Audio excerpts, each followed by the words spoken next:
Om Swastiastu, Om Abhikendam Astu, Namasidam Om Sidirastu, Tadastu Swam Ano Badrah, Kratawo Yantu Wiswata.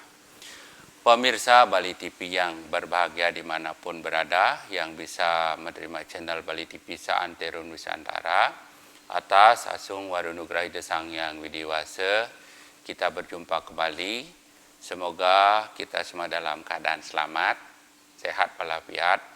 Semoga apapun yang kita bicarakan hari ini bisa berhasil tanpa ada halangan, berhasil sesuai harapan kita semua, dan semoga pikiran baik datang dari segala penjuru. Pemirsa Bali TV yang berbahagia, para suci yang saya sucikan, berjumpa kembali dengan saya Idersi Begawan Semerti Kusuma Wijaya Sebali. Di kesempatan yang berbahagia ini akan membahas topik dada punya.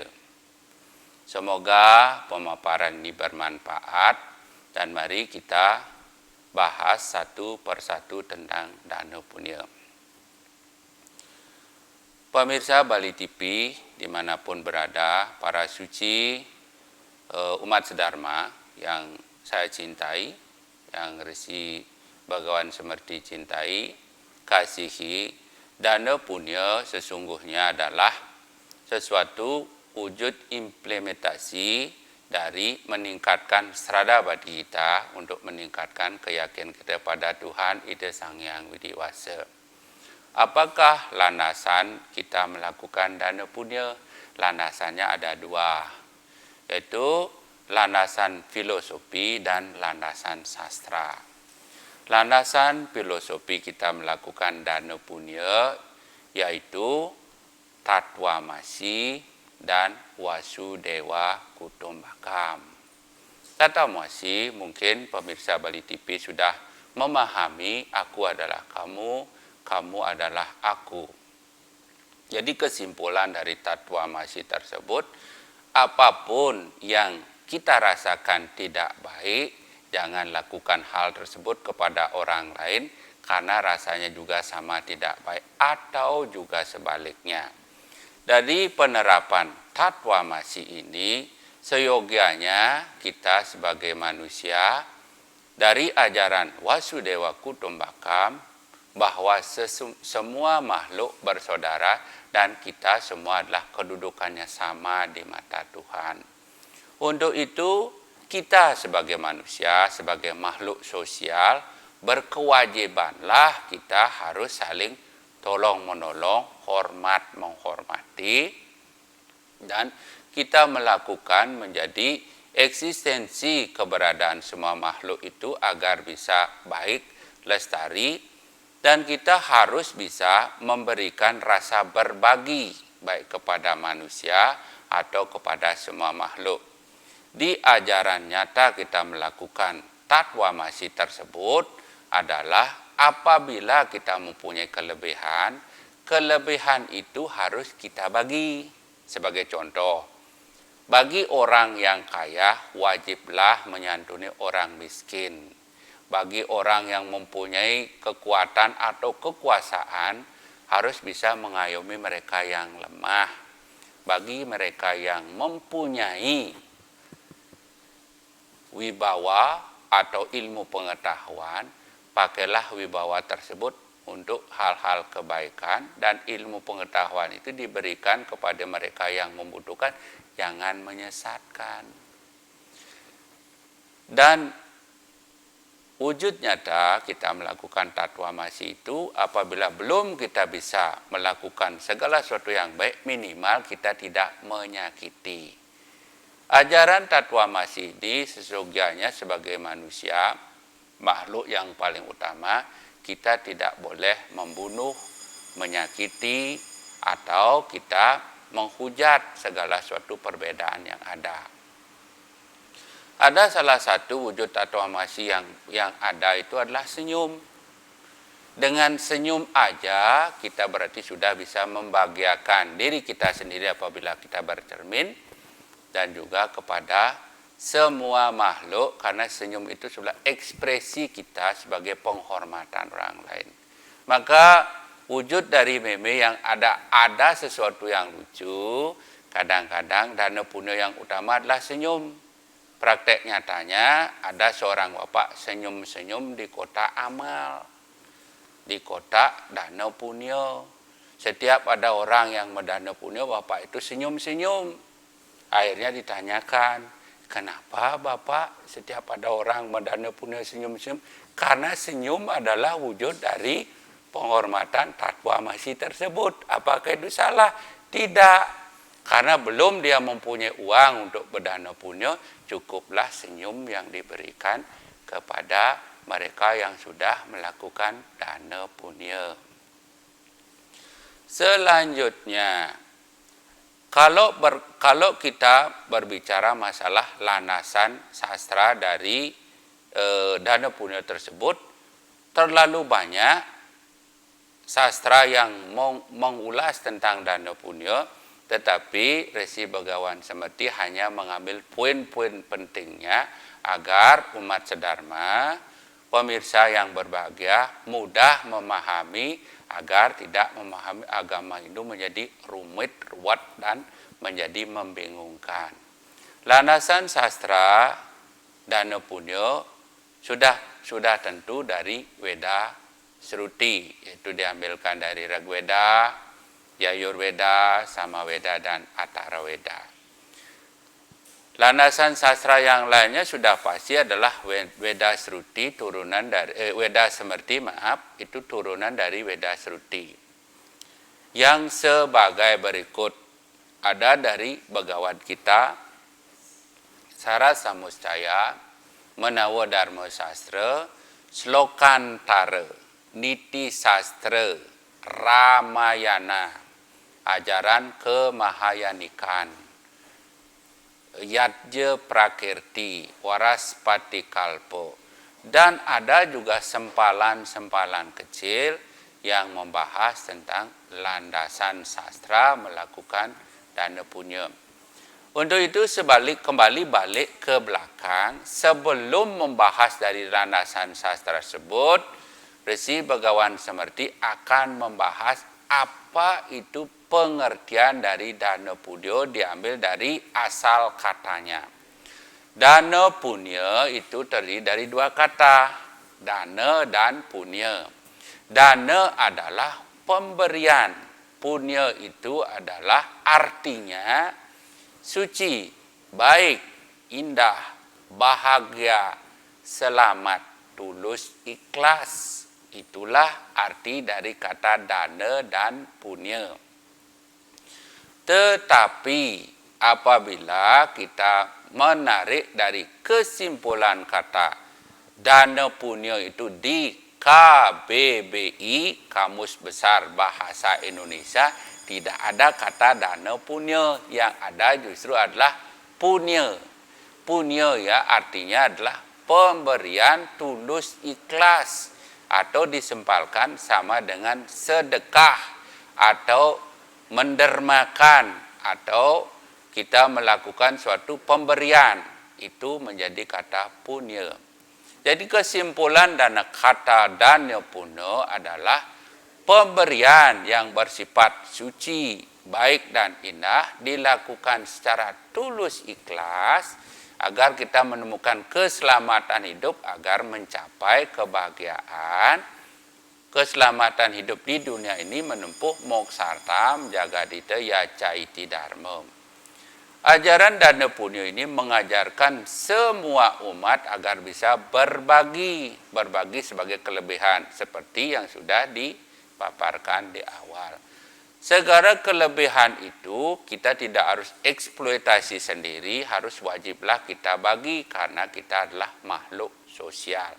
Pastilah kita butuh pertolongan. Walaupun manusia itu dikatakan sempurna secara fisik, tapi mungkin ada sesuatu kekurangan dari non-fisiknya. Jadi mereka-mereka yang punya kelebihan wajiblah dia membagikan pada mereka yang membutuhkan atau kekurangan.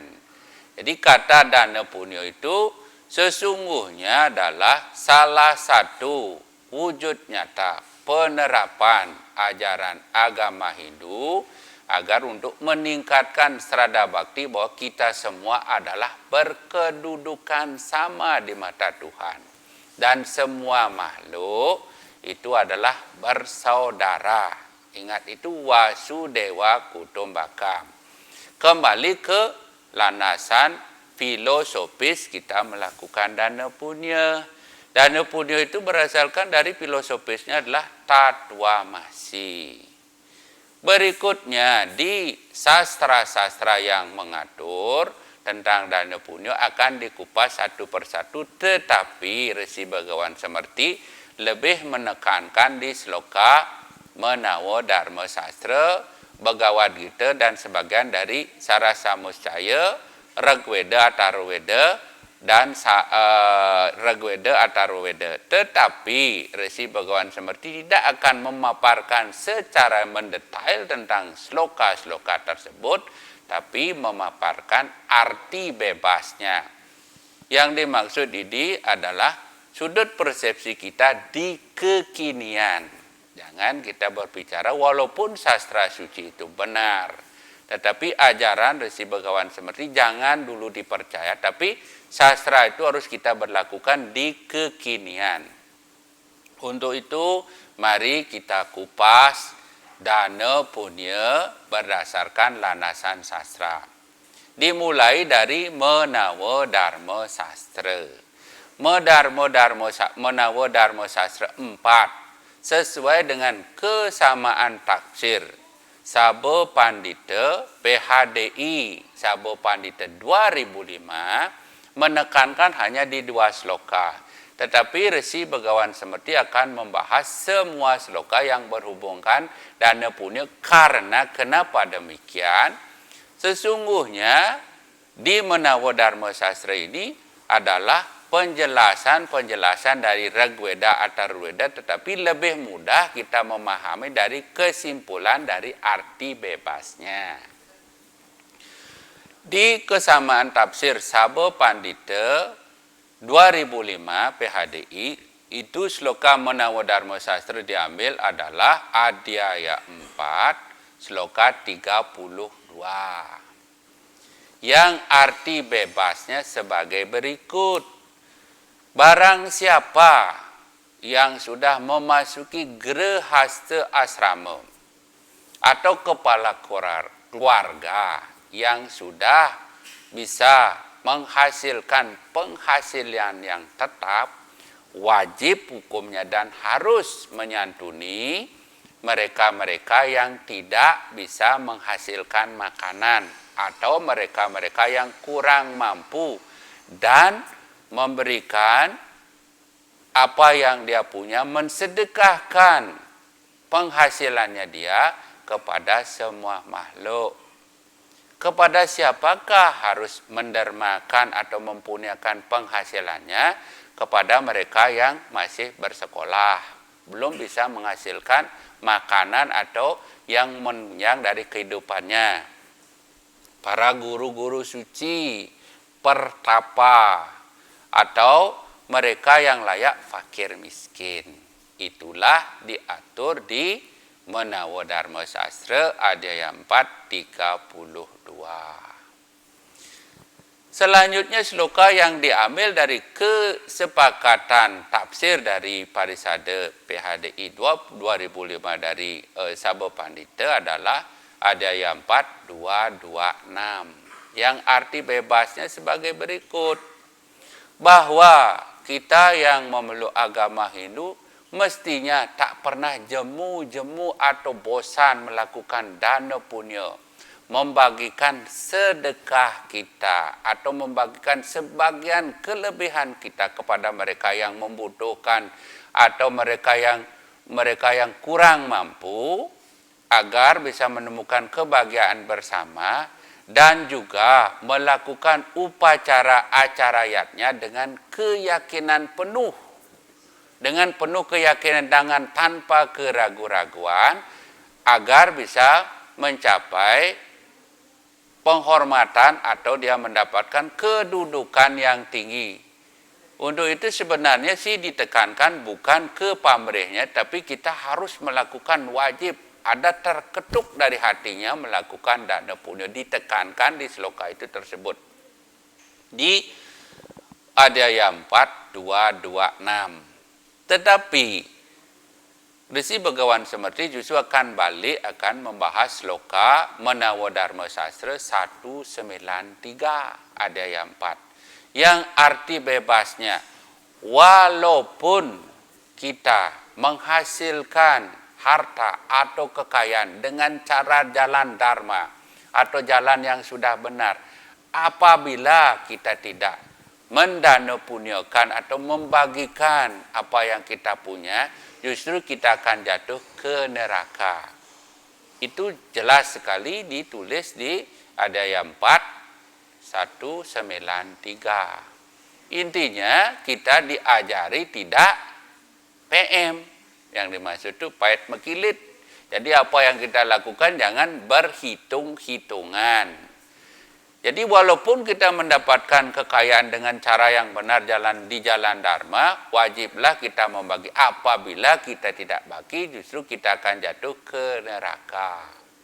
Itu di sloka 193. Di sloka 226 atau 228, maaf, itu di 228 di sini minta maaf ditekankan lagi Menawa Dharma Sastra Adhyaya 4 228. Di sana dituliskan seperti ini. Apabila kita dimintai sedekah, walaupun kita tidak punya, maksudnya yang betul keadaan kita miskin. Bagi mereka yang sudah punya memberikan tidak apa-apa. Tetapi apabila kita dimintai sedekah, kalau kita sudah merasa mampu, berilah sedekah kepada mereka yang membutuhkan dengan perasaan jangan mendongkol, jangan menggerutu. Bahasa Balinya dengemig-mig gitu. Pesawat Rusia dengemig-mig gitu. Jadi kalau kita beri, jangan beri dengan hujatan, tetapi berilah dengan ikhlas. Barang siapa yang menerima pemberian itu akan terselamatkan, bagi si pemberi akan terhapuskan dosa-dosanya. Itu di sloka 228. Selanjutnya di sloka 229, 230 dan 231 adalah bentuk-bentuk pemberian yang dijelaskan di Menawa Dharma Sastra tersebut. Barang siapa yang memberikan air akan mendapatkan pahala kenikmatan. Mereka yang mendermakan atau mempersembahkan makanan akan memperoleh pahala kepuasan. Dan selanjutnya mereka-mereka yang telah mendermakan biji-bijian akan memperoleh keturunan yang baik. Dan mereka yang sudah mampu mendermakan atau sudah mampu melakukan dana punya yang benar, sesungguhnya sudah aplikasikan ajaran agama yang benar. Dan dia sudah mampu mengerti akan beragama itu bukan berwujud di ritual, upacara, dan upakara saja. Di sana juga tertulis bahwa sesungguhnya punya itu jauh lebih utama dari kita sekedar melakukan upacara. Itu dibahas di Menawa Dharma Sastra 229, maaf. Di 2230 mereka yang mempersembahkan tanah, dia akan memperoleh pahala tempat yang layak. Selanjutnya, barang siapa yang mempersembahkan emas akan memperoleh pahala, dia akan mendapatkan, istilahnya dia akan memperdapatkan, kalau beremas dia mendapatkan umur yang panjang. Selanjutnya, mereka yang mempersembahkan rumah akan memperoleh pahala karunia yang agung. Mereka yang persembahkan perak akan memperoleh pahala keindahan. Di sloka 231 di sini akan menjadi sebuah kerancuan karena tidak cocok di zaman kekinian. Yang arti bebasnya sebagai berikut. Mereka yang mempersembahkan pakaian akan mendapatkan dunia yang layak di dunia ini dan di dunia lain menuju bulan. Nah, di sini akan menjadi sebuah kebingungan akan memahami sebuah sloka tersebut. Apakah kita kerja di bulan? Bukan. Kita memberikan pakaian dunia yang layak di saat ini, dengan itu istilahnya mendapatkan kita sanjungan atau apa itu yang disebut kita menuju ke bulan. Atau mungkin bisa menerjemahkan di dunia lain, di dunia sekarang, di dunia lain kita akan menemukan sebuah kebahagiaan. Apabila kita mempersembahkan seekor kuda, kita akan mendapatkan kedudukan yang benar. Menuju Dewa Aswina. Nah, ini juga kalau kita terjemahkan tidak benar juga akan menjadi bingung. Apakah Dewa Aswina itu ada? Yang maksudnya kita akan mendapatkan kedudukan dan penghormatan yang dimaksud. Selanjutnya mereka yang mempersembahkan kerbau akan memperoleh pahala keberuntungan. Apabila kita mempersembahkan seekor kuda, kita akan mendapatkan kedudukan yang benar. Menuju Dewa Aswina. Nah, ini juga kalau kita terjemahkan tidak benar juga akan menjadi bingung. Apakah Dewa Aswina itu ada? Yang maksudnya kita akan mendapatkan kedudukan dan penghormatan yang dimaksud. Selanjutnya mereka yang mempersembahkan kerbau akan memperoleh pahala keberuntungan. Di sini ditekankan, apabila kita melakukan dana punya menjadi seorang dermawan, kita tidak akan menjadi miskin apabila kita membagikan sebagian dari pendapatan kita atau sebagian kecil dari pendapatan kita. Justru kita sekarang memberikan jalan kehidupan berikutnya menuju kebaikan. Yang terakhir dari sloka tersebut, barang siapa yang mempersembahkan lembu akan memperoleh sorga. Sorga yang dimaksud itu adalah kebahagiaan di tempat ini dan di tempat yang nanti di tempat apabila kita sudah meninggal. Jadi di sini Resi Begawan Semerti setelah ditilik dari pemaparan tersebut juga diulang-ulang. Dibahas di Ragweda, Atharwaweda, Sara Samusaya. Sara Samusaya juga mengupas itu dari di sloka 169, 179 dan di sloka-sloka yang lainnya banyak juga membahas Sara Samusaya tersebut. Resi Begawan Semerti tidak akan membahas dari landasan sastra-sastra yang mengupas tentang dana punya. Dana punya selanjutnya akan dibahas dari landasan sastra Begawat Gita. Begawat Gita itu di Adhyaya 7, 19, 20, 21. Di sini Resi Begawan Semerti akan membahas kualitas dana punya. Kualitas dana punya dibahas di Bhagavad Gita dibagi menjadi 3. Yaitu kualitas dana punya satwika, rajasika, dan tamasika. Kualitas dana punya yang satwika adalah pemberian atau korban, kita memberikan atau mengorban korban suci tulus ikhlas yang tidak mengharapkan hasil, dilakukan dengan kesadaran tinggi, keyakinan tinggi, sesuai dengan sastra dan diberikan kepada mereka-mereka yang tepat guna, yang membutuhkan. Itulah yang artinya pemberian yang satwika.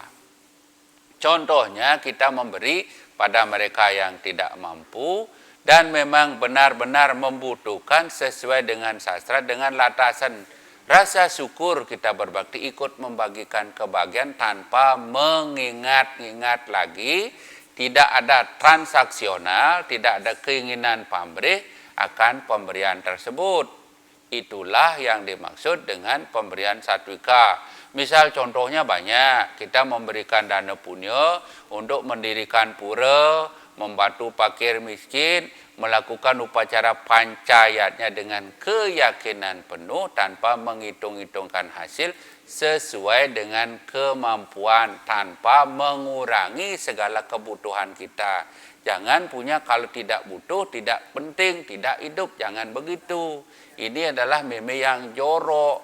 Tetapi mereka yang membutuhkan kita bantu justru akan kembali ke diri kita. Itulah yang dimaksud kualitas pemberian atau dana punya yang bersifat satwika. Selanjutnya di ayat 7:20 itu pemberian atau dana punya yang bersifat rajasika. Di pemaparan satwika sudah dijelaskan pemberian yang tidak tulus ikhlas, penuh dengan transaksional, penuh dengan ingin suatu pengharapan, baik itu penghormatan, apalagi diingat-ingat. Inilah yang dimaksud dengan pemberian yang bersifat rajasika atau korban suci rajasika. Di sloka ini akan menjadi kabur karena kadang-kadang itu diterjemahkan menjadi sebuah ayatnya, korban suci. Korban suci yang bersifat satwika, rajasika, dan tamasika. Jadi mereka-mereka yang memberi, misalnya memberi tetapi di selfie. Setelah itu memberi tetapi dia merecoki dengan keyakinan ini termasuk juga rajasika. Apalagi memberi di semeterannya itu mencari penggalangan suara. Atau memang untuk, oh saya sudah mampu memberi. Ini termasuk pemberian rajasika. Yang terakhir adalah pemberian yang bersifat tamasika, pemberian yang asal-asalan. Tidak sesuai dengan prosedur, asal memberi dan tidak tepat sasaran. Jadi mereka-mereka yang memberi justru misalnya memberi dia tidak dengan benar, memberi pengemis dengan melempar atau dia memberi dengan kaki. Tidak sesuai dengan sasaran, justru orang yang sudah mampu diberi lagi, ada istilahnya transaksi agar dia meningkatkan. Ini termasuk juga ada kecenderungan rajasika dan lebih banyak ke tamasika. Yang didekat adalah untungnya saja. Di rajasika dan tamasika ini bergesekan, yang diwujudkan lebih banyak ke transaksional dan itu kontestisasi. Ada juga istilah kadang-kadang pragmatis yang menginginkan sebuah hasil. Tetapi kalau berbicara satwika, kita berbuat pasti ada hasil dengan ketulusan ikhlas. Dan dengan ketulusan ikhlas itulah menjadi karma-karma baik yang terkristal yang kembali kepada diri kita sendiri. Hanya di dua sastra saja, Resi Bhagawan Samerti bahas. Di sastra Manawadharma Sastra Rigveda, di Atharva Veda, di sana hanya satu sloka akan Resi Bhagawan Samerti bahas. Di sana akan mengutip tentang yadnya dan dana punya. Yadnya itu adalah mencakup dana punya acara upacara. Selanjutnya dana punya berupa upakara. Itu yang dimaksud itu adalah bebantanan. Dan yang terakhir itu adalah dana punya berupa arta atau materi benda. Jadi yadnya itu mencakup 3 dana punya. Yaitu dana punya acara upacara. Yang kedua, dana punya berupa upakara, bebantanan, sesajen. Yang ketiga, dana punya berupa arta atau materi. Kalau wujud yadnya fungsinya bukan hanya ditujukan acara upacara saja, tetapi bisa berupa materi atau kekayaan harta bagi mereka yang membutuhkan. Maka arti kata yadnya dan dana punya menjadi kerancuan. Kenapa demikian? Karena tujuan substansi manfaat yang dituju adalah sama. Kita melakukan pemberian yang bersifat tulus ikhlas. Kalau berbicara kata yadnya, bukan yadnya, yad bangkiang dueng yad, bukan itu. Kata yadnya adalah korban suci tulus ikhlas. Kalau arti dari dana punya adalah punya itu menurut KBBI, Kamus Besar Bahasa Indonesia, adalah pemberian tulus ikhlas. Hampir sama. Tapi bagian yang mencukup dari Yatnya dan Dana Punya itu adalah cukup satu kesatuan. Kadang-kadang bedanya, kita Dana Punya tidak bisa kita mutukan Dana Punya manusia Yatnya, tidak bisa begitu. Dana Punya ya Dana Punya kepada manusia. Jadi kalau kita berkorban baru manusia Yatnya, jadi tidak ada kata itu menjadi satu kesatuan, tapi tujuannya sama. Kata Dana Punya tidak mungkin kita diserahkan dana punya kepada dewa, tidak mungkin. Kita adalah mempersembahkan, bukan kita memberi. Kita mempersembahkan sebagai wujud terima kasih. Kata yang tepat adalah dipakai kata Yatnya, bukan dana punya atau punya kepada Tuhan. Kita berkorban, mempersembahkan, itu pakai kata Panca Yatnya, Dewa Yatnya, Resi Yatnya, Manusia Yatnya, Pitra Yatnya, dan selanjutnya. Maka kata Yatnya dan Dana Punya menjadi rancu, tetapi tujuannya adalah sama, sebagai wujud nyata meningkatkan serada bakti bahwa kita manusia adalah sama kedudukannya di mata Tuhan dan semua makhluk adalah bersaudara. Selanjutnya akan dibahas jenis-jenis dari Dana Punya. Jenis-jenis Dana Punya itu dari beberapa kitab yang dibahas itu akan menimbulkan jenis-jenis itu banyak. Kalau kita berbicara dari sastra Kemahayanikan, Dana Punya itu dibagi menjadi 3. Dana, Ati Dana, Mahati Dana. Kalau nika dana adalah pemberian berupa harta dan materi. Kalau artinya ati dana, nah di sini adalah ada juga kebijakan kita harus menerjemahkan sloka tersebut. Di sini adalah mempersembahkan anaknya yang tercantik atau anaknya yang paling tampan untuk melayani para penguasa atau wiku untuk melayani kebutuhannya. Nah, di sini akan menjadi hati-hatilah kita menerjemahkan sloka tersebut. Yang terakhir, Mahati Dana, yaitu mempersembahkan jiwa raganya sebagai pengorbanan, sama juga kepada penguasa atau wiku pertapa.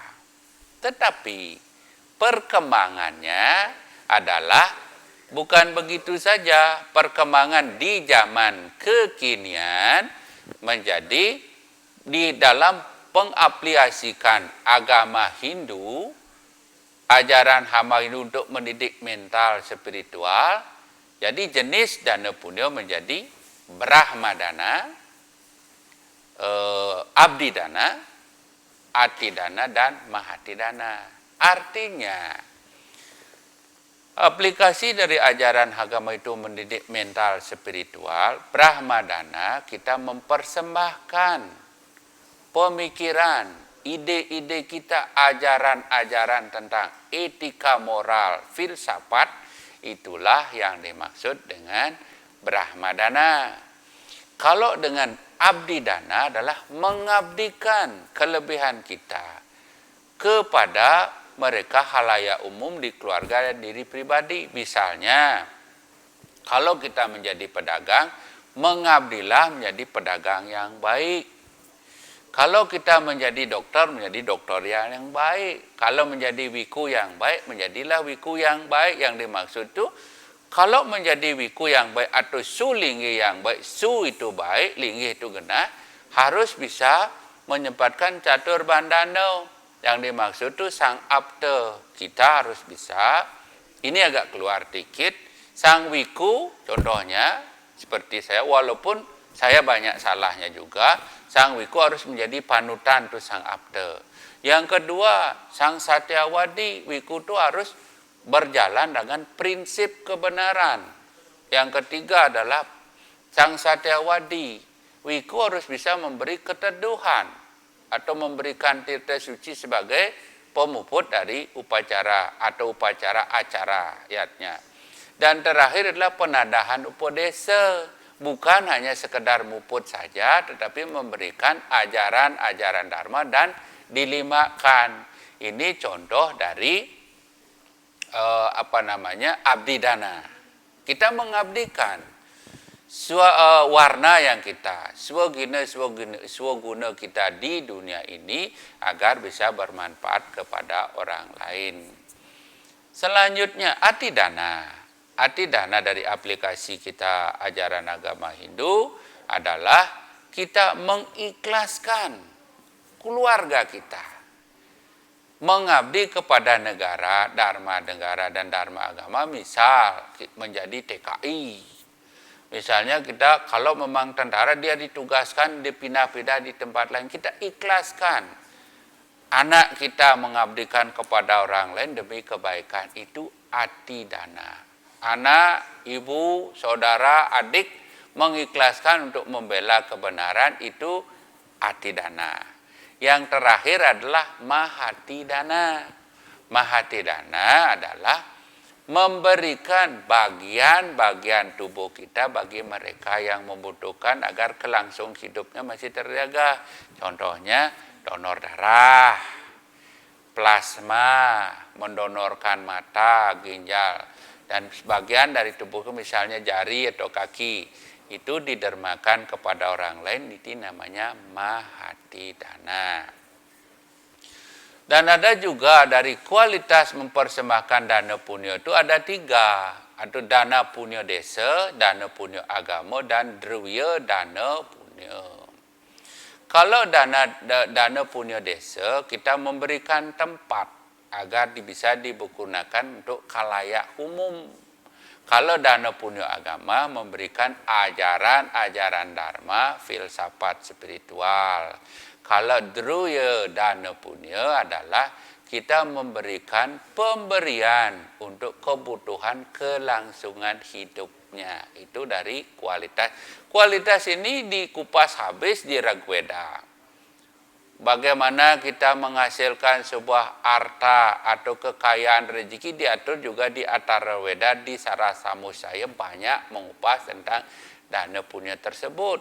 Tetapi Resi Begawan seperti tidak akan membahas agar tidak menjadi bias, hanya dibahas poin-poinnya saja.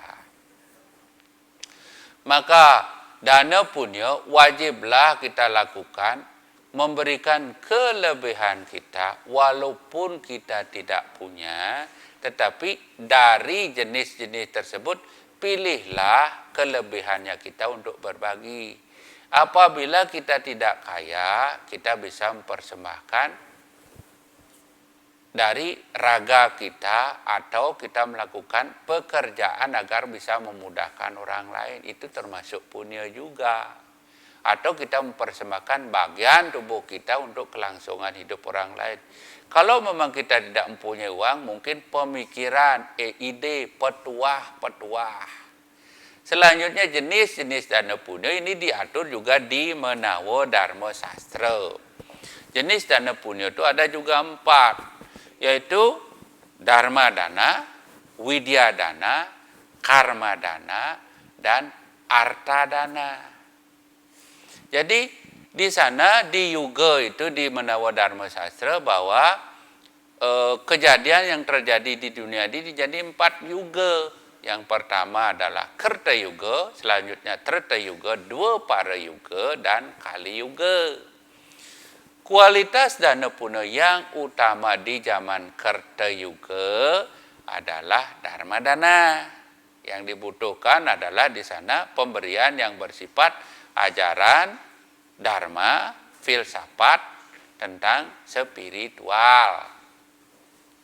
Selanjutnya, di zaman Treta, pemberian yang utama itu adalah widyadana. Widyadana itu adalah ilmu pengetahuan untuk menunjang kelangsungan hidup manusia itu lebih mudah.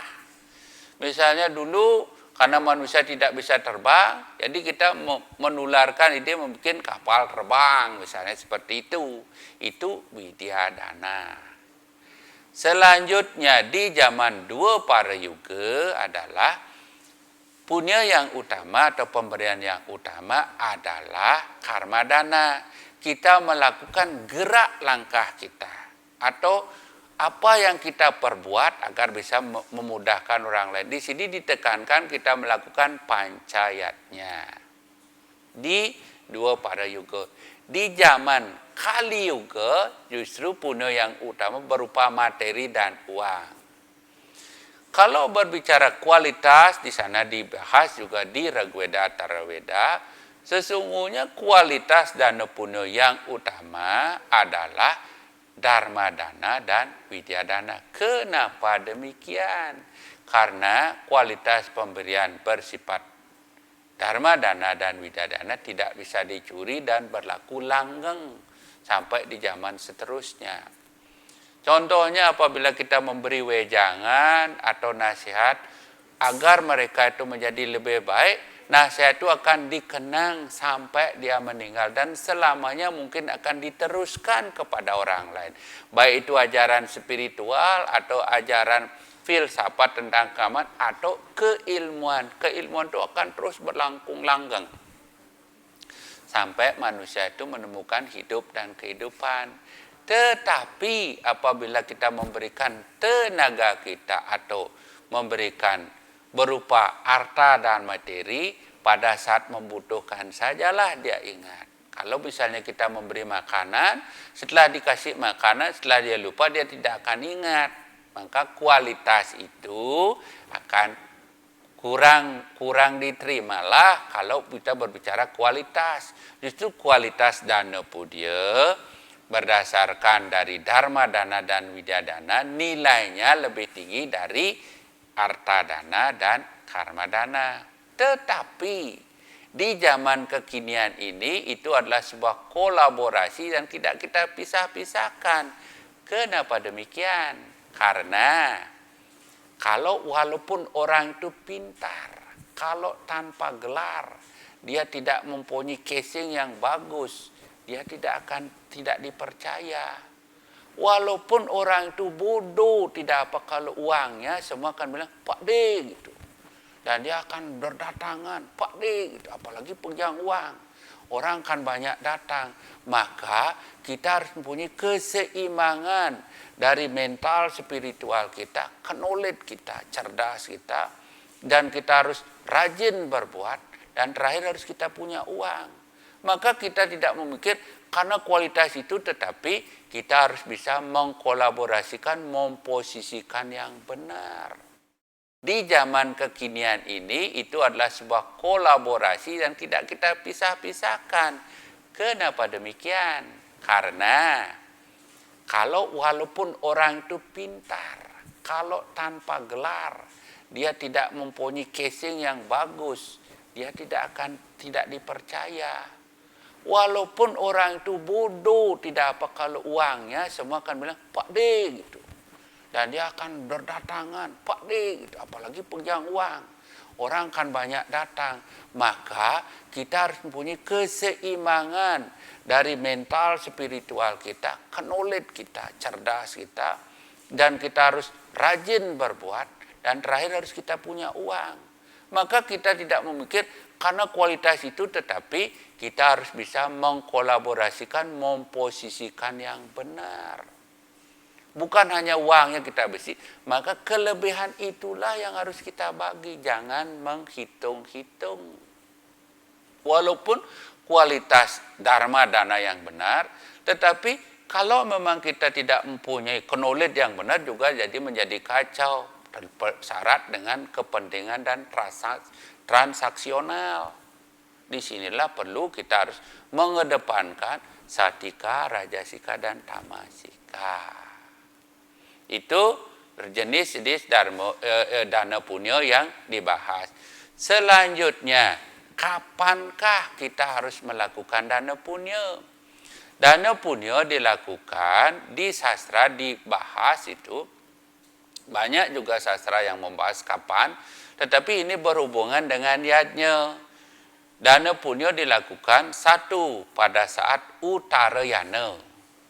Yang dimaksud itu utarayana pada saat matahari dan bulan menuju ke arah utara. Selanjutnya adalah Dakshinayana, yaitu pada saat matahari dan bulan menuju ke arah selatan. Kemudian dwaya kala adalah pada saat terjadi matahari tepat di garis khatulistiwa. Selanjutnya, dana punya yang tepat adalah pada saat terjadi pancaroba atau pancabaya. Di sanalah wajib kita melakukan dana punya membantu meringankan orang lain. Jadi, Uttarayana, Dakshinayana, dwaya kala, pancaroba, dan yang terakhir itu kita harus mengingat-ingat tidak ada waktu, ada kesempatan, di sanalah kita melakukan dana punya. Jadi tidak harus diatur seperti itu. Yang harus kita ingatkan, mungkin kalau kita menunggu terjadi gerhana bulan atau gerhana matahari, jangan. Tetapi kesempatan kita membantu karena tidak ada kesempatan dua kali. Kalau semasa kita membantu, bantulah mereka yang membutuhkan. Apabila kita tidak membantu, janganlah kita minimal jangan menyakiti, dan ingat senyum. Senyum adalah sedekah yang tobat, tapi jangan terlalu banyak senyum. Terlalu banyak senyum nanti ke Bangli rumah sakit gila. Senyumlah kepada yang membutuhkan, karena dengan senyum di zaman pandemi Covid ini kita akan senang dan bahagia. Terus, siapakah yang harus melakukan dana punya? Yang melakukan dana punya wajib hukumnya adalah semua umat. Semua umat harus mengetuk dari hati nuraninya melakukan dana punya. Yang wajib melakukan dana punya adalah mereka-mereka yang sudah berkeluarga, yang sudah mempunyai penghasilan tetap, tanpa harus mengurangi kebutuhannya, atau tanpa mengurangi apa yang dia perlukan, itu harus wajib dia melakukan dana punya. Berapakah itu? Diatur di Menawa Dharma Sastra diatur, di Sarasamu Sastra, di Ramayana juga diatur. Nanti akan dibahas berapa persen di Waraspati Kalpa juga. Jadi mereka yang berpenghasilan tetap semua umat harus wajib melakukan dana punya, pemuka agama. Jadi wiku pun walaupun dia mendapatkan sesari, wajiblah harus dia membagikan kepada peganan, serati, wajiblah dia harus berdana punya, harus membagi, karena ikut tuyuh, ikut dia lelah capek. Selanjutnya adalah mereka yang mengadakan acara upacarayatnya. Mereka yang sudah mempunyai usaha, tetap menghasilkan penghasilan yang tinggi, harus melakukan dana punya. Jadi mereka yang sudah mempunyai kelebihan, baik itu ilmu apapun, wajib dia melakukan dana punya.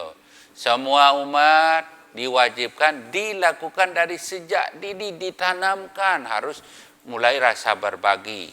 Pemuka agama yang mereka penghasilan tepat, penghasilan tinggi, mempunyai misalnya dia warisan yang tinggi, harus dia bagikan agar mereka juga merasakan kebahagiaan dengan memberi walaupun nominalnya sedikit.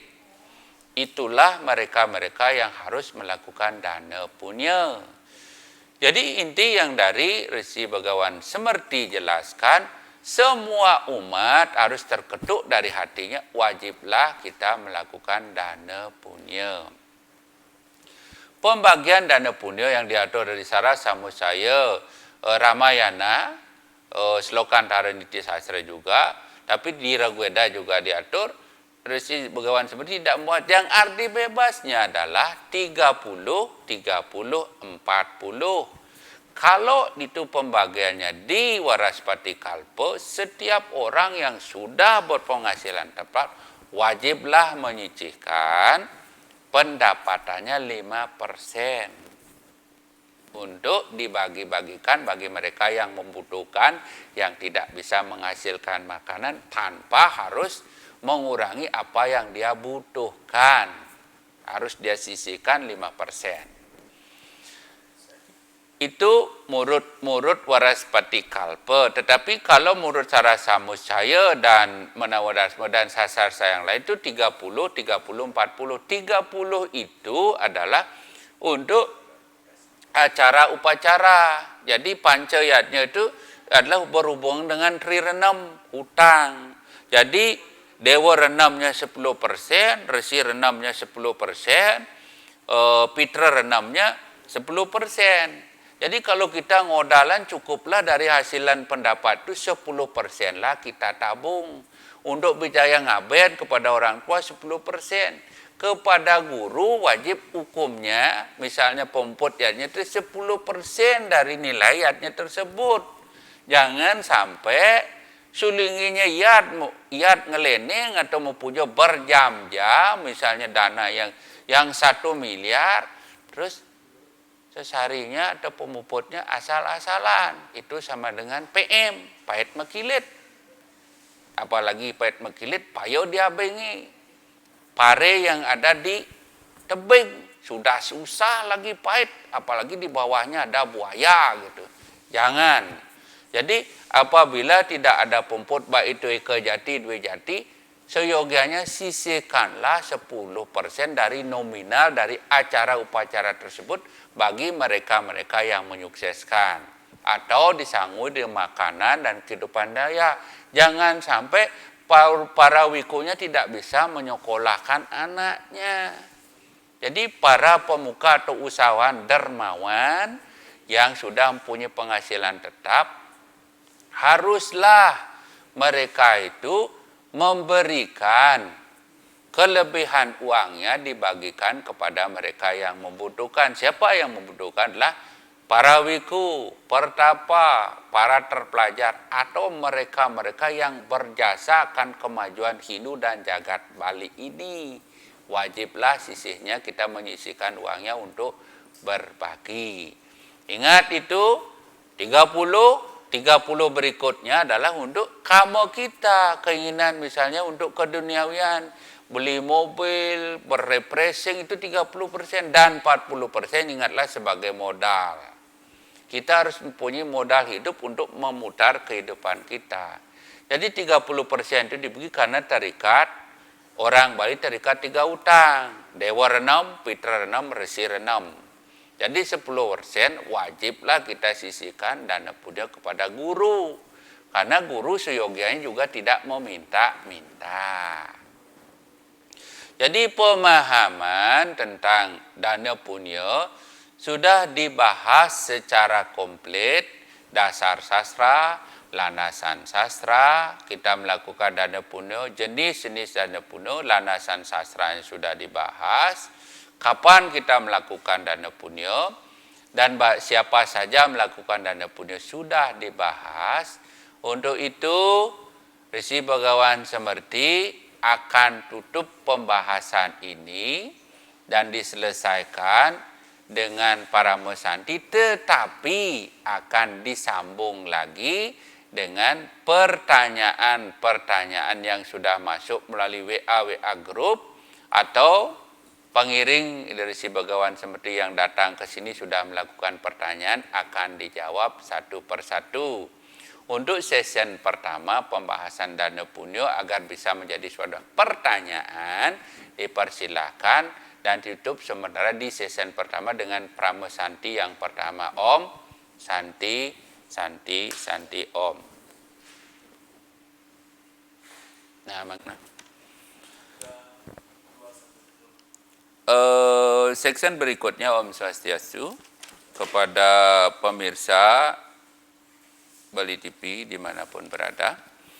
Section berikutnya Dharma Bocana ini ada section Dharma Tula yang minta maaf di kesempatan ini Resi Begawan Semerti akan menjawab beberapa WA yang masuk ke grup kami di Peseraman Sari Mandala Wangi atau Persantian Sari Mandala Wangi, Mandala Veteran Lampung atau Dharma Acarya Banjit, dan semua siswa-siswa dari Resi Begawan Semerti ada di seluruh Nusantara. Untuk itu akan dijawab satu persatu pertanyaan yang sudah masuk di WA Group. Yang pertama adalah pertanyaan dari Dewi Santika, Pasir Lamba, Toili Barat, Banggai, Sulawesi Tengah. Ada 3 pertanyaan sebagai berikut. Dana punya apakah yang paling tinggi pahalanya? Yang kedua, kapankah waktu yang baik untuk berdana punya? Yang ketiga, uang yang diperoleh dengan cara menyimpang seperti uang hasil korupsi, kemudian dipergunakan untuk dana punya, apakah punya seperti itu berpahala secara skala niskala? Nah, untuk itu akan dijawab satu persatu. Dana punya yang paling tinggi pahalanya sesuai dengan jenis-jenis dana punya adalah dharma dana, widya dana, karma dana, dan arta dana. Yang paling tinggi nilai pahalanya adalah dharma dana. Selanjutnya adalah widya dana, karma dana, yang terakhir arta dana. Tetapi di depan sudah dijelaskan, walaupun dharma dana kualitasnya pahalanya paling tinggi, tetapi di zaman Kali Yuga ini harus dikolaborasikan. Kenapa demikian pahalanya tertinggi dharma dana dan widya dana? Karena pemberian ini tidak akan hilang. Walaupun kita mati, pemberian berupa ajaran-ajaran agama, spiritual atau intelektual dari keilmuan itu akan berlangsung, justru malah berkembang, menimbulkan tafsir-tafsir yang banyak. Tetapi pemberian kita berupa tenaga dan uang atau materi, setelah kita beri langsung lupa, maka kualitas pahalanya lebih rendah dari dharma dana dan widya dana. Dharma dana adalah pemberian berupa ajaran spiritual, agama, filsafat, dan ajaran etika moral. Kalau widya dana adalah pemberian berupa ilmu pengetahuan untuk membantu manusia di hidup dan kehidupan. Kalau karma dana adalah melakukan kita tenaga atau kerja kita untuk mempermudah orang lain. Misalnya kalau rumahnya roboh, kita dengan kerja kita agar membantu orang. Kalau memang orang misalnya tidak bisa berjalan, itu dengan karma kita. Kita berkarma kepada dia. Yang terakhir itu arta dana, ya jelas itu materi atau uang yang kita persembahkan. Maka pahala yang tertinggi dari dana punya sudah terjawab dari Dewi Santika. Selanjutnya, pertanyaan yang kedua, kapan waktu yang baik untuk berdana punya? Sudah dijelaskan juga, tetapi akan dibahas lagi. Kesempatan yang baik kita untuk berdana punya adalah Uttarayana, Dakshinayana, swakala terjadi gerhana matahari atau gerhana bulan yang total, dan terakhirlah pancaroba. Apa yang disebut dengan Uttarayana? Pada saat matahari atau bulan menuju ke utara. Kalau Dakshinayana adalah pada saat matahari dan bulan menuju arah selatan, atau biar gampangnya pada saat purnama tilam gitu. Maka di Wariga itu apabila terjadi ketepatan hari purnama tilam, itulah hari baik tanpa harus berbicara Wariga lagi di sini.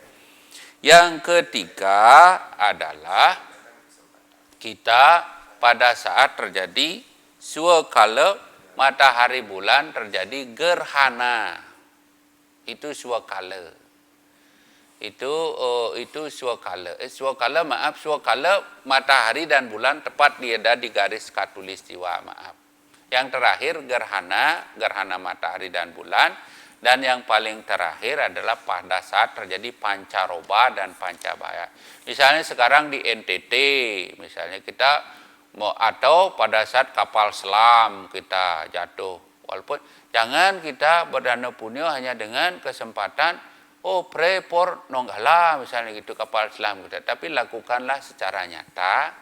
Ada sisihkan uang kita untuk meringankan keluarga bagi yang kehilangan di kapal selam tersebut. Atau sekarang di NTT, sekarang terjadi musibah. Itu yang terakhir. Selanjutnya pertanyaan terakhir dari Dewi Sandika. Uang yang diperoleh dengan cara menyimpang dari hasil korupsi, kemudian dipergunakan untuk apakah punya itu berpahala? Ya jelas, apapun yang kita perbuat berpahala. Besar kecilnya tergantung dari apa yang kita perbuat. Pasti itu secara niskala. Di Rigveda sangat jelas diatur apabila kita mempersembahkan rezeki kita atau harta kita atau materi kita dengan cara tidak benar, sesungguhnya tidak akan mendapat pahala, justru akan mendapatkan sengsara. Apalagi itu dalam korupsi. Di Menawa Dharma Sastra 193 pun dengan jelas itu diungkapkan. Walaupun dengan jalan dharma pun apabila kita tidak membagikan, justru kita akan jatuh ke neraka. Apalagi dengan cara yang tidak benar. Ini kita menghasilkan uang yang tidak benar. Kenapa demikian? Walaupun memberi itu ada nilai pahalanya secara skalanya bagus, tetapi kita bisa merugikan banyak orang. Korupsi itu kan sama dengan kita mencuri. Mencuri yang tidak diketahui tapi bisa merugikan banyak orang. Yang kita bantu hanya satu orang, berarti kalau kita mencuri 1000 berarti kita masih ada sisa jeleknya lagi 999. Jadi tidak dibenarkan. Semoga ini bisa diterima oleh Dewi Santika Pasilama. Kalau belum diterima bisa di WA lagi. Selanjutnya adalah pertanyaan dari Jero Mangku Alit Kasih. Bidan di Sanglah. Ini sisya dari Geria Kusuma Sabali. Apakah dana punya patah sarangyatnya? Mohon penjelasannya. Ida matur suksema, itu pertanyaannya. Kalau dibilang sama, ya. Tujuan, maksud, dan manfaatnya adalah sama. Kita melakukan pemberian tulus ikhlas tanpa mengharapkan hasil. Itu pemberian yang bersifat baik, suci, indah, agar kita selamat. Justru akan menemukan kebahagiaan dari kata dana punya. Tapi perbedaan dari kata punya dan yatnya dari katanya beda. Kalau dana punya adalah pemberian yang bersifat suci, baik, indah. Secara tulus ikhlas agar kita selamat untuk menuju kebahagiaan. Tetapi kata ayatnya artinya adalah korban suci, tulus, ikhlas. Gitu. Jadi dana punya adalah bagian dari yatnya tersebut, dari bagian dari yatnya pancayatnya, atau saling melengkapi. Begitu penjelasannya, semoga bisa diterima. Selanjutnya dari Jero Ganam. Apakah hasil curian dapat digunakan untuk berdana punya? Yang kedua, siapa sajakah yang berhak menerima dana punya?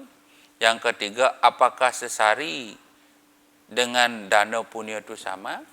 Jero Ganam ini adalah pemangku yang sekarang tugas di NTT, mangkunya Geria Kusuma Sebali.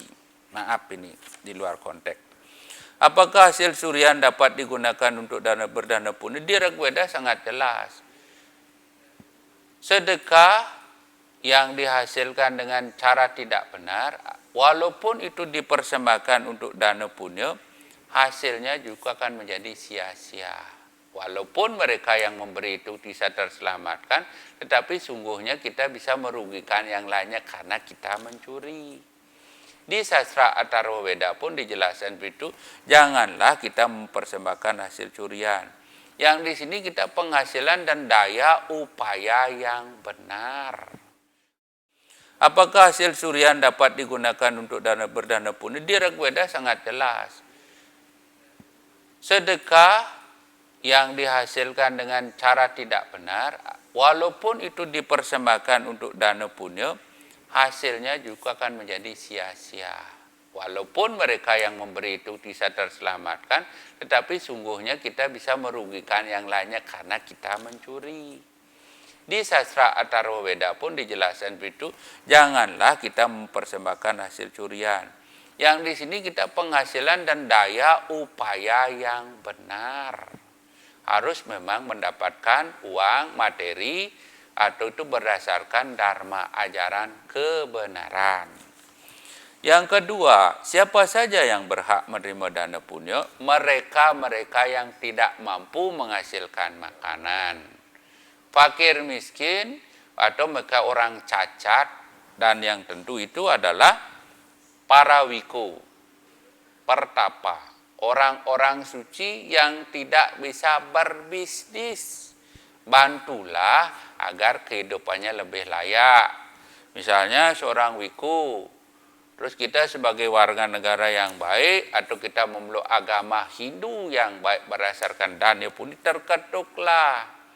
Jangan kita aja mobilnya yang paling bagus, justru para wikunya menjadi sangat sederhana sekali. Dan sering sekali para wiku Eka Jati dan wikunya dilecehkan. Sebagai contoh ada, dia turun dari Mercy, lah itu pakaiannya bermerak, tas bermerak, tahu-tahu memanggil jero mangkunya, setelah itu dikasih sangu, sesari, luang tali, apalagi robek gitu. Kasihan para pemangkunya.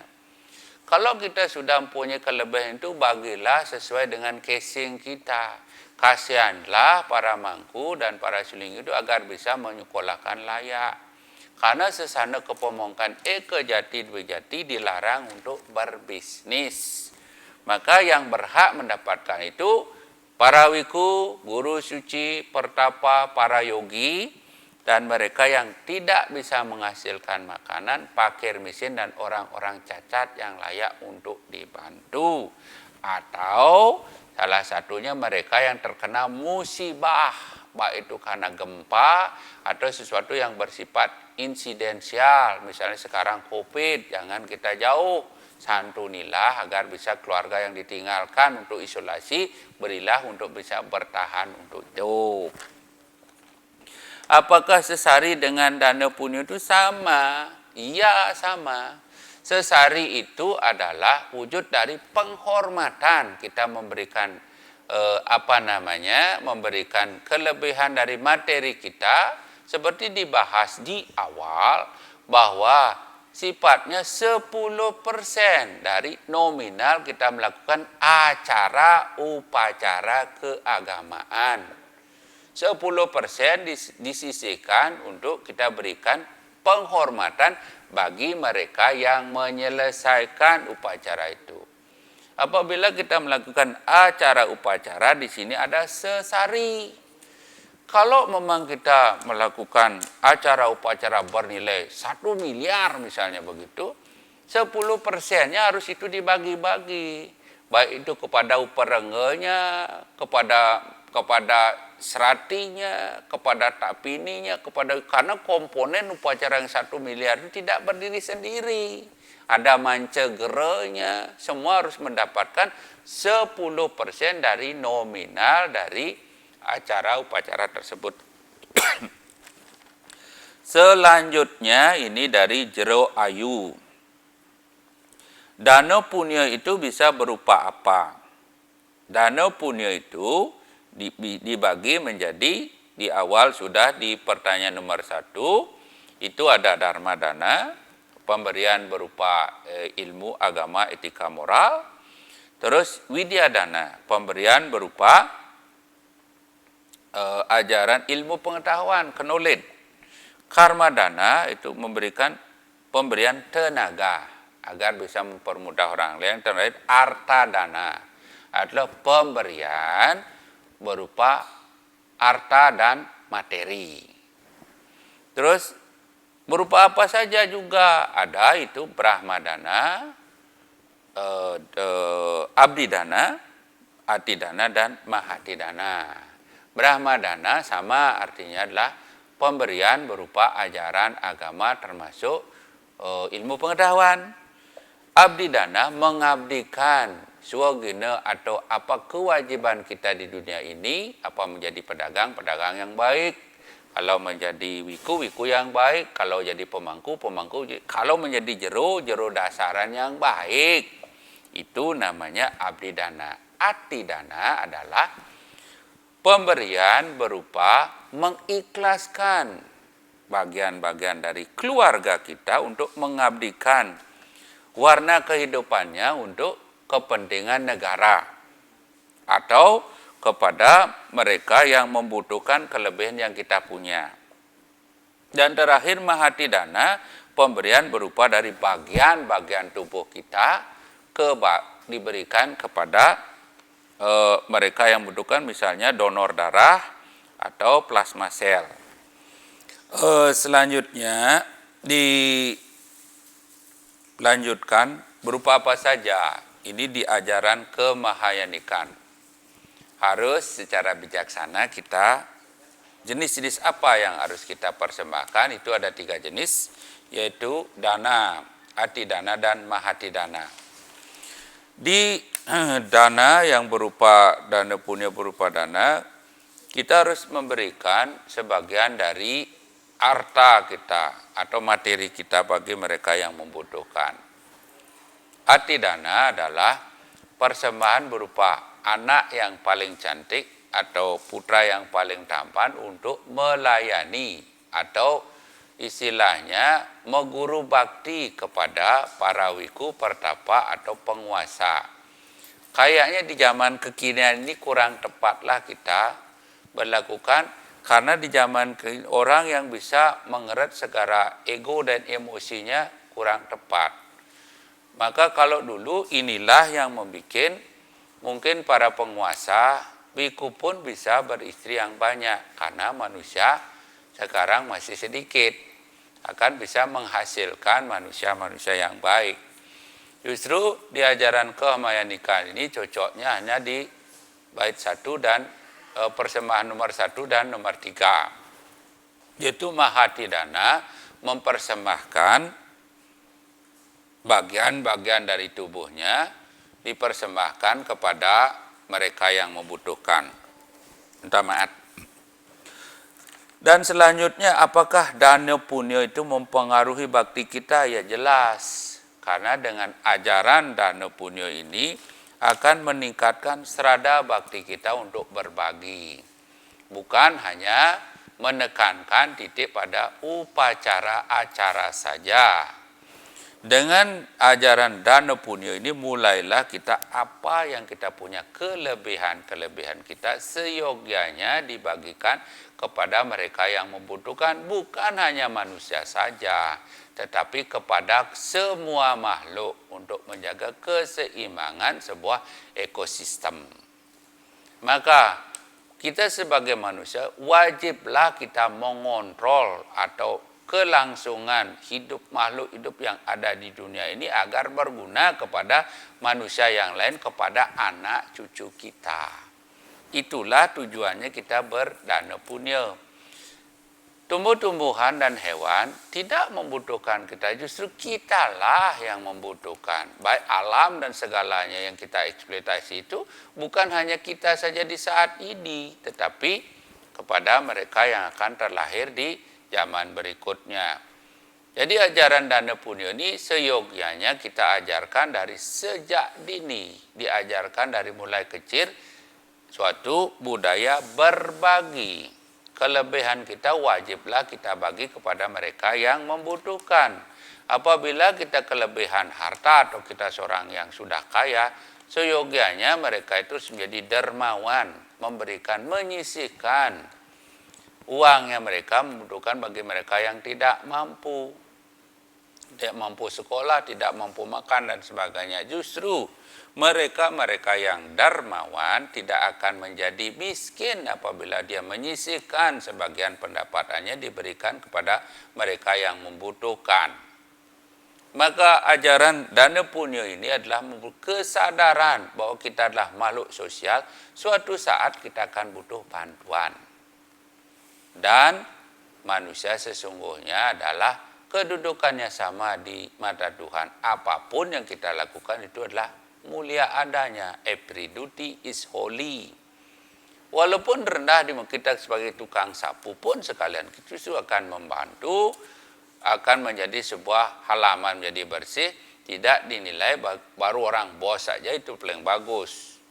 Yang kedua, apabila dia mempunyai inteligensi atau ilmu yang bagus, bagilah agar bisa berguna untuk anak cucu kita, agar bisa dikenang untuk membantu hidup dan kehidupan.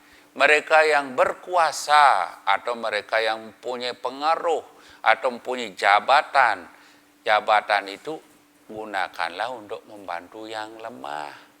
Yang berkuasa jangan menindas yang lemah. Terus yang pintar jangan membodohi mereka agar menjadi suatu kepentingan. Inilah dana punya yang transaksional, tidak boleh. Apakah makna sebenarnya dari dana punya? Makna sebenarnya dana punya adalah dasar dari kata dana dan punya. Dana itu artinya pemberian, punya itu artinya adalah baik, suci, indah, tulus, ikhlas, selamat, bahagia. Itu dari kata per kata. Tetapi punya kalau kita artikan menurut KBBI, Kamus Besar Indonesia, adalah pemberian tulus ikhlas. Jadi dana punya adalah makna sebenarnya lah pemberian tulus ikhlas yang bersifat baik, suci, ada suatu keindahan, keharmonisan kita berbagi, merasakan kebahagiaan yang kita punya, kita bagikan kepada orang lain, agar semua makhluk bisa terselamatkan untuk menuju kebahagiaan dan kedamaian. Itulah makna sebenarnya dari dana punya. Selanjutnya, pertanyaan dari Jero Mangku Ari dari Lampung Tengah Veteran. Pertanyaannya adalah sebagai berikut. Berdana punya dengan uang hasil berjudi untuk pembangunan pura, apakah diperbolehkan, bagaimana menurut pandangan ide? Sering terjadi sebuah polemik, ada yang mau, ada yang tidak, sampai orang tersebut itu keluar memeluk agama yang lain. Bagaimana menurut pandangan ide? Ini fakta yang terjadi di Lampung, tapi saya tidak berani mengatakan tempat itu karena ditelepon dari Jero Mangkuari Lampung. Di Regweda, di Sarasamu saya sangat jelas. Berdana punya dengan penghasilan uang tidak benar itu tidak dibenarkan dan sangat menyimpang. Karena ini meskipun fakta di tempat lain banyak bangunan suci dihasilkan dari hasil judi. Misalnya sabungan ayam dan sebagainya. Itu kenapa hal itu menurut saya pribadi? Maaf, ini pendapat saya pribadi. Mungkin sudut persepsi orang kan banyak. Berbeda. Bagi mereka yang senang akan itu mengiyakan, tetapi barang yang tidak mungkin akan benci pada saya. Tapi ide sendiri punya pandangan seperti ini. Segala sesuatu yang kita lakukan membuat kita sesuai dengan dari sloka Menawa Dharma Sastra 32, tanpa harus kita mengorbankan kebutuhan yang kita punya. Apabila kita melakukan dana walaupun itu baik untuk tempat suci, tetapi membuat kita melarat dan tidak bekerja kan tidak bagus. Karena prinsip dari judi itu, harapan kita kaya itu ada, tetapi harapan miskin itu pasti. Maka jangan hiduplah menjadi bermimpi, hiduplah yang pasti-pasti. Berdana punyalah bersifat dengan menabung. Di sana sudah diatur di semua loka, sisihkanlah uang kita sedikit demi sedikit. Di sana kan ada sebuah pepatah, berdikit-dikit menjadi bukit. Bukan harus kita dengan bermimpi. Ini membutuhkan faktor laki keberuntungan. Tidak. Di samping itu akan mendidik umat, akan tidak benar, menjadi pemalas. Di samping itu banyak juga daerah transmigrasi yang ada di Lampung, Sulawesi, dan pengalaman pribadi saya sudah keliling Nusantara. Setelah karena judi sabung ayam, tanah yang dia punya dipertaruhkan, nanti semua habis, paling ke Bali. Setelah di Bali tidak ada, paling kemudian itu akan melaratkan orang lain. Janganlah kita melakukan sesuatu, apalagi yang bernama judi ini sudah dilarang secara hukum agama dan hukum negara. Untuk itu hindarilah kita membangun bangunan suci dengan hasil berjudi. Maaf, ini pandangan pribadi. Untuk itu di sana di sloka sudah jelas, walaupun kita dengan cara yang baik, dengan jalan dharma pun kalau kita tidak berbagi disalahkan, apalagi uang hasil dari korupsi, dengan menyengsarakan diri sendiri, menjarakan orang, janganlah itu diperuntukkan karena akan menjadi sia-sia walaupun tujuannya baik. Di Sloka Rigveda dengan jelas, segala suatu perbuatan baik harus diniatkan yang baik atas dasar yang saya semua bersesuaikan ajaran Dharma. Karena filosofi kita melakukan dana punya adalah tatwamasi. Apa yang tidak baik di diri kita, janganlah lakukan itu kepada orang lain. Karena akan tidak baik juga. Maka, sebaiknya seyogianya berdana punya berdasarkan ketulus ikhlasan sesuai dengan jalan Dharma. Semoga bisa diterima. Selanjutnya ini pertanyaan dari Sukma, produsen Idarsi Begawan Semerti. Berapa persen dari penghasilan yang kita peroleh perlu didana punyakan? Sudah dijelaskan, tapi diulang kembali, 5%. Dari 3%, 5% dari penghasilan tetap kita. Tetapi penghasilan tetap itu mungkin ada tunjangan-tunjangan, itu diakumulasikan menjadi 5%. Sesungguhnya pendapatan penghasilan yang boleh diatur itu hanya 3%. 2% diambilkan dari tunjangan. Maka diakumulasi pendapatan yang kita peroleh, kita 5% sisihkan untuk kita dana punyakan bagi mereka yang membutuhkan. Dana punya juga dijelaskan di Sarasamusaya di Ramayana juga dijelaskan bahwa dana punya jauh lebih utama nilainya daripada kita melakukan acara upacara. Jadi dana punya itu lebih menyentuh konsumsi bagi mereka yang tidak mampu, kelaparan, sakit-sakitan gitu. Terjadi mungkin, minta maaf sekarang, mungkin di India, harus kita di Indonesia apalagi di Bali, klaster-klaster kita harus waspadai COVID ini.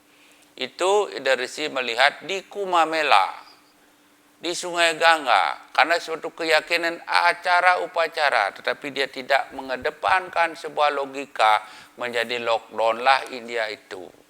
Kita di Bali pun harus cerdas melakukan acara upacara yang berkeyakinan kepada Tuhan.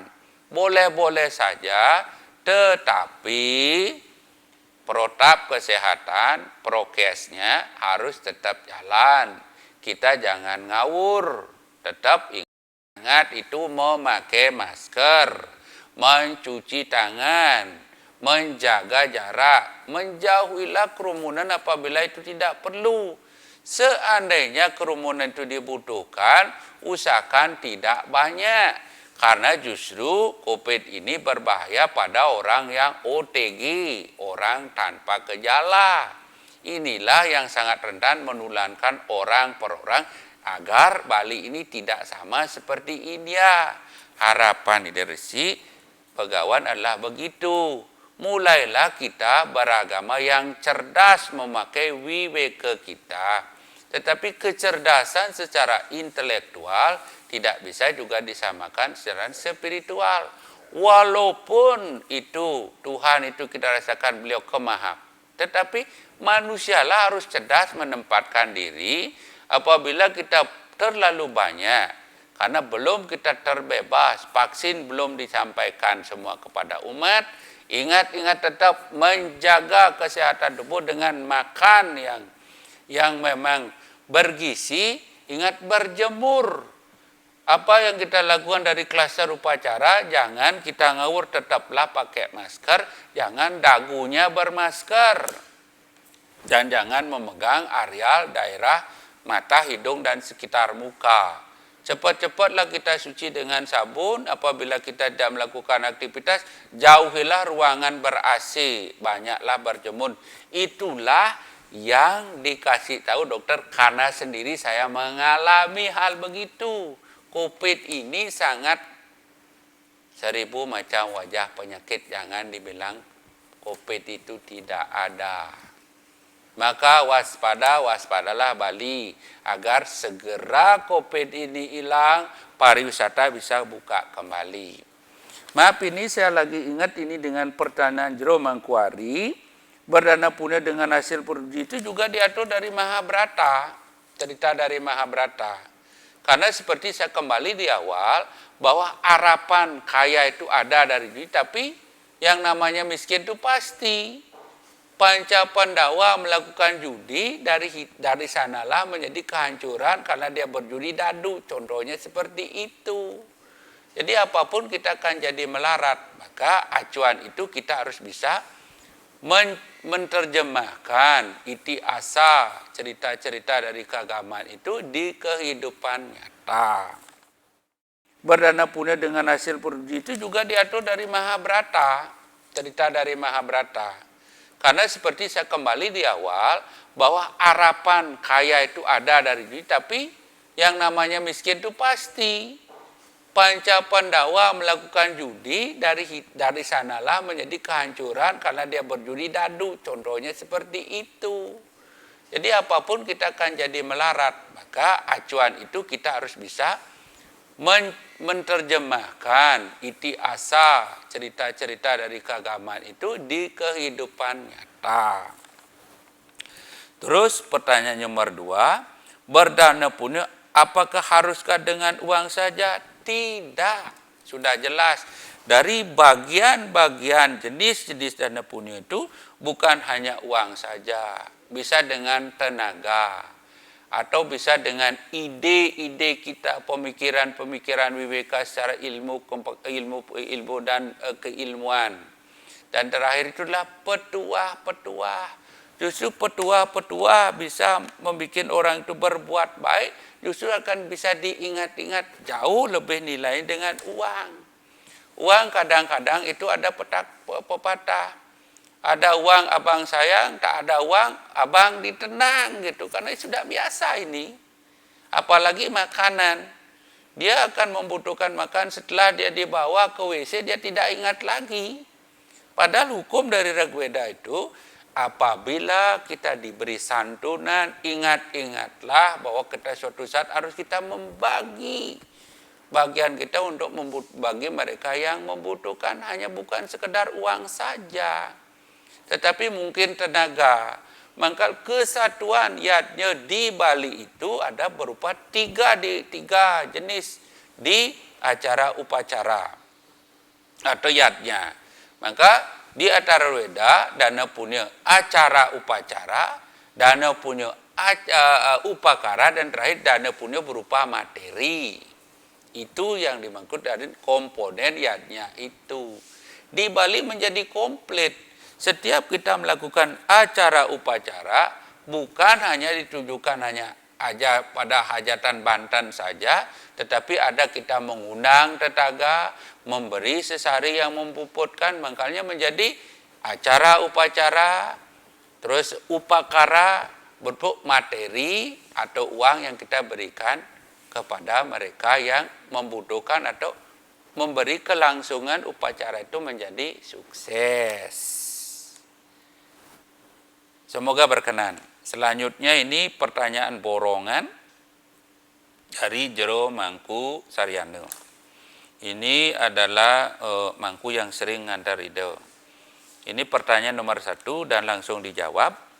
Sering kita jumpai di lampu stopan, ada pengamen dan peminta-minta. Kita kasih uang 2.000, 5.000. Apakah itu termasuk pudio? Ya.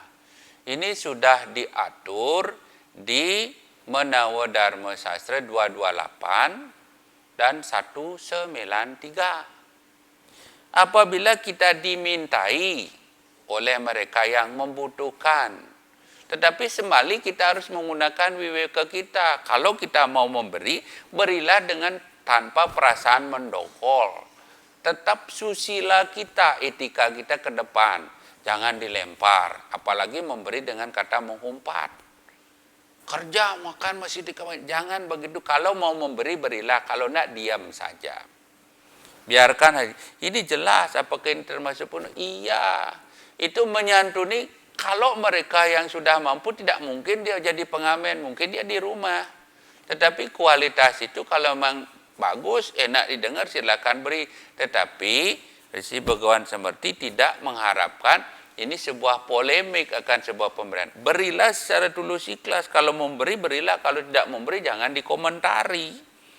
Di sana jelas di 193, bagi mereka yang diberikan agar terselamatkan hidupnya, itu akan menjadi anugerah terindah bagi dia. Dan bagi misalnya Jero Mangkusarinum, dia akan terhapuskan dosa-dosa kita. Setelah kita memberikan, dia terselamatkan. Selanjutnya, sering kita menengok orang sakit. Dan kita hanya memberi doa. Apakah itu termasuk punya? Iya. Karena punyanya bukan kita hanya sekedar membawa buah saja. Atau kita memberi uang untuk meringankan selama mereka orang itu ada di rumah sakit. Doa juga utama. Karena justru doalah segala sesuatu kita awali dengan doa. Jangan kita mengecilkan peran Tuhan. Tuhan itu mempunyai sifat kemahaan. Kemahaesaan beliau dengan sifat-sifatnya serba-serba maha. Maha adil, maha wisesa, maha sempurna, maha pemberi anugerah. Maka wajiblah kita doakan. Masalah dia sembuh atau tidak sembuh kembali sebuah karma. Minimal karma-karma buruknya menjadi sakit itu adalah sebuah dari karma akumulasinya dia. Dengan kita banyak mendoakan, otomatis bisa akan mengurangi karma-karma buruknya. Jadi tetap juga jangan kita mengedepankan doa saja, tetapi tetap kita menggunakan WWK. Kita harus bisa meringankan dengan senyuman kita datang ke sana, meningkatkan imunnya dia, bukan hanya menitikan di doa saja. Tidak ada orang yang memang mengharapkan sakit. Harapan Resi Begawan kepada Beli Mangkusariana bukan hanya doa. Sisihkanlah seberapa pendapatan, naikkanlah imunnya dia dengan semoga lekas sembuh. Itu doa itu namanya. Tapi diberikan cerita yang lucu. Berilah dia senyuman yang paling ikhlas, dia ikut senyum, dengan senyum imunnya menjadi naik. Semoga berkenan juga.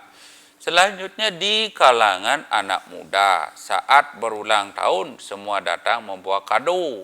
Apakah beda pemberian hadiah dengan punya? Ya sama, itu adalah hanya sebagai bentuknya saja. Kenapa ini bisa dikatakan dana punya? Apabila kita membagi kebahagiaan kita, bagi mereka yang ulang tahun merasakan itulah kebahagiaan yang tidak bisa dicuri atau dana punya yang tidak bisa dicuri. Kenapa demikian? Pada momen 1 tahun dalam itu kita memberikan sekedar membuat dia bahagia, otomatis kita akan merasakan bahagia juga. Tetapi harus didasari tulus ikhlas. Jangan memberikan kado bersifat transaksional. Nggak berkenan.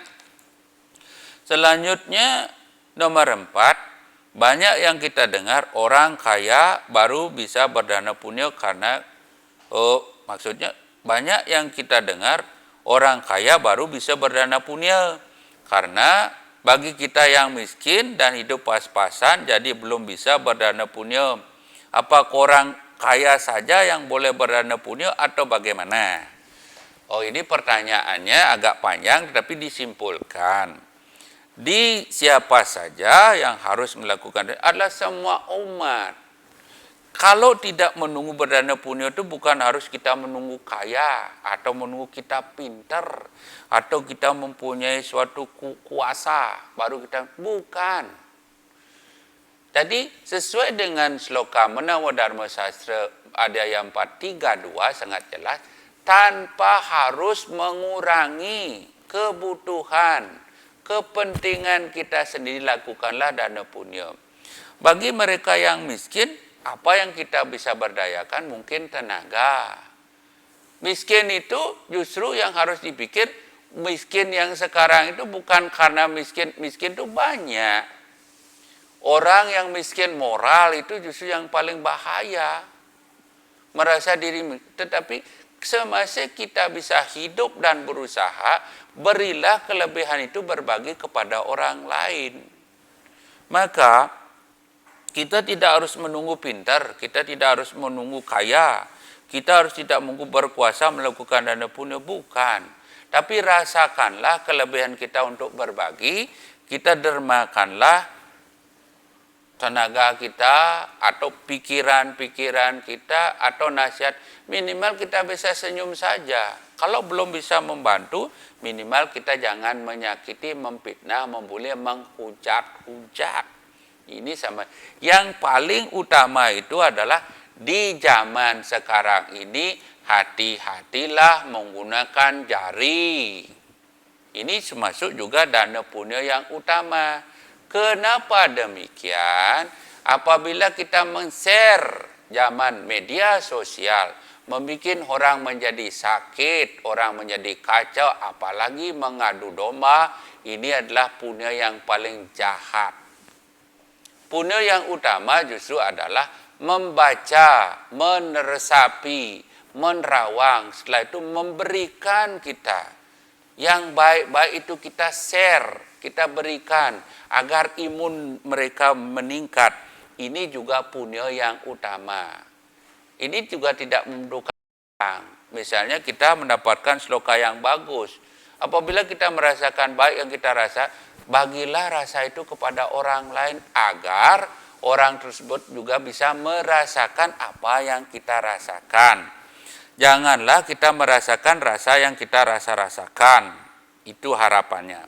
Dan perannya yang terakhir, dengan banyaknya ada pengalian dana punya membangun pura merajaan dengan cara judi sabung ayam, tajen, kupon besar, kupon undian. Apakah itu dengan dana punya itu disebut satwika? Juga tempat dengan sastra, bagaimana menurut Nabi? Ini pertanyaan Mangku Saryana tadi di WA. Tidak satwika, justru pemberian ini bersifat tamasika. Kenapa demikian? Ini namanya pemberian yang asal-asalan walaupun bertujuan baik. Kenapa? Karena kita melanggar hukum agama dan hukum negara. Judi sudah dilarang, tetapi dengan ini umat ditumbuh kembangkan. Berdana punyalah dengan cara menabung. Dan kita menyisihkan dari seperti pertanyaan Sukma, 3% kita sisihkan dulu, sedikit demi sedikit dialokasikan yang benar. Tetapi saya tidak mengatakan itu benar salah. Walaupun itu terjadi, agar tidak menjadikan kesibukan di adat kekisruhan, banyak sekali akan menjadi kesepekan hal begini. Bijaklah kita berkomentar, maka itu jangan bijaklah memakai jari, bijaklah kita memakai mulut kita. Kenapa demikian? Karena dari mulut kita bisa menemukan bahaya. Karena dari mulut kita tidak menemukan teman. Seperti wasita nimitana menemu pati, kita akan menemukan jal karena dari mulut. Wasita nimitana menemu mitra, itu jadi dengan teman. Dengan kita berkata bisa menimbulkan teman dan musuh. Bisa menemukan kebahagiaan, bisa menemukan keberuntungan. Maka sesuatu yang dihasilkan dari berjudi itu dilarang secara agama dan tidak diperbolehkan. Dan ini ada pertanyaan dari Aji Reta atau Gusti Gurnita dari Lampung Tengah. Mengapa kita harus berdana punya? Ini pertanyaan sangat bagus. Karena kita makhluk tidak sempurna. Maka haruslah kita berdana punya. Karena kita tidak tahu hidup itu ibaratkan seperti roda, kadang di atas dan kadang di bawah. Pada saat kita di atas, ingatlah kita menoleh ke bawah. Suatu saat juga kita akan dibantu. Maka haruslah kita berdana punya. Karena itu untuk meningkatkan serada kita, karena Wasudewa Kutumbakam. manusia semua bersaudara. Kedudukan Tuhan itu adalah sama di mata beliau. Maka barang siapa yang tanpa jemu-jemunya melakukan dana punya, membagikan sebagian kelebihan harta dan kelebihan dari dirinya dengan melakukan pancayatnya dengan keyakinan serada bakti yang benar, dia akan mendapat kedudukan yang terhormat. Itu dari Sloka Menawa Dharma Sastra 226. Selanjutnya pertanyaan Aji Gur Nita, agar dana punya tepat sasaran, kemana saja kita wajib berdana punya? Ini sulit agak dijawab. Kenapa? Karena agak menjadi kebingungan. Tepat sasaran yang dimaksud itu kepada siapa? Mungkin secara gampangnya bisa jawab kepada panti asuhan. Misalnya kita menyangu guru yang menuntun kita secara spiritual, secara periodik per bulan sisihkanlah pendapat Aji Gur Nita, itu dana punya yang utama tepat sasaran. Berbaktilah kepada orang tua. Itu juga termasuk dana punya yang tepat sasaran. Apabila dana punya yang tidak pada tempatnya justru kan tidak menjadi tepat sasaran. Maka yang harusnya bergunalah kepada anak-anak kita, sekolahkan menjadi lebih tinggi. Ini menjadi tepat sasar yang bagus. Dan terakhir ini pertanyaan dari Kadek Semarajaya, apakah penanyung batu dari desa adat tertentu bisa disebut dana punya? Ya. Apabila mempermudah dari desa itu, membuat desa itu bisa melakukan yadnya dari pancayatnya dengan pengumpulan dari penanyung batu itu, justru akan membuat ini namanya dana punya. Jangan diartikan secara sempit. Yang kedua, jika pungutan suatu desa berlebihan, bertujuan untuk yadnya, tapi orang yang dipungut tidak ikhlas, bagaimana tanggapan ide? Itu pungutan ada bersifat wajib dan sukarela. Tetapi ide pribadi tidak mau merecok itu karena semuanya itu ada prajuru adat yang menentukan semua. Maka harus kita melakukan tulus ikhlas, di sana harus kita atur wiveka kita. Janganlah kita memberi dengan suatu ketidakikhlasan. Suatu desa pun harus berwiweka memberatkan umatnya sebagai suatu melakukan urunan atau peturunan. Di sini adalah sebuah kesepakatan. Apabila itu suatu disepakati, baik itu senang atau tidak senang, kalau merasa kita berbagi di desa adat itu, ya kita lakukan. Tetapi kalau memang tidak ikhlas itu, saya tidak berani berkomentar. Karena dana puno harus didasari tulus ikhlas itu. Yang nomor 3, jika kita menguburkan bangkai binatang di jalan, apakah termasuk mempunyai? Iya. Karena di sana sangat jelas bahwa kepala keluarga itu harus melakukan santunan kepada mereka yang butuhkan dan semua makhluk. Dengan kita menguburkan bangkai binatang di jalan, otomatis kan tidak menimbulkan busuk. Dan bangkai itu otomatis kita kuburkan pasti didoakan. Akan menjadi simbiosis mutualisme. Maka itu termasuk punya juga, termasuk yadnya. Dan terakhir, apa manfaat punya dalam kehidupan dan dunia dan akhirat? Jelas. Di Menawa Dharma Sastra ada yang 4, 2, 3, 4, 2, 3, 5. Ini jelas. Maka di sini masih dari si Begawan Semerti ingat bahwa dana punya yang kita dermakan secara tulus ikhlas itu kita tidak terima sekarang, tetapi kemudian. Makanya ada istilah karmopala sancita kriyamana prarabdha. Tuh. Dan terakhir menjadi apabila kita tidak nikmati sekarang, mungkin nanti. Atau mungkin jauh di waktu kita semasa kita hidup. Atau pada saat kita kelahiran kita yang akan datang.